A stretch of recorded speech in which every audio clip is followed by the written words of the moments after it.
ଯିବା ଯିବା ତ ଆଜ୍ଞା ଆପଣ ପରିଚୟ ଦେବେ। ମୁଁ ସନ୍ତୋଷ କୁମାର ପଣ୍ଡା, ଗୋପୀନାଥ ମନ୍ଦିର ମୁଖ୍ୟ ପୂଜକ।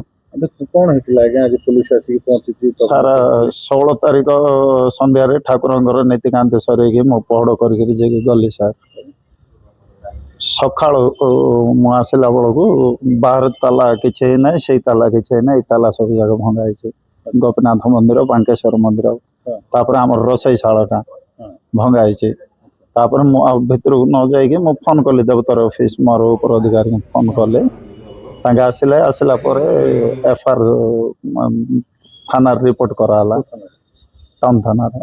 ତାପରେ ସାର୍ମାନେ ଆସିଲେ, ସାର୍ମାନେ ଆସିଲା ପରେ ଆମେ ଖୋଲି ଦେଖିଲୁ ଏଇଠିର ଗୋଟେ ଯେଉଁଟା ଆମର ସେବାୟତ ହୁଣ୍ଡିଟା ଏଇଠିର ଭଙ୍ଗା ହେଇଛି, ଆଉ ଶିବ ମନ୍ଦିରର ହୁଣ୍ଡିଟା ଭଙ୍ଗା ହେଇଛି। ଛୋଟ ଛୋଟ ମକୁଟ ଦୁଇଟା ଥିଲା, ଦିଶୁନି ସେଇଟା। ଆଉ ତାପରେ ଖାଲି ପଇସା ଏକା ଚୋରି ହେଇଛି।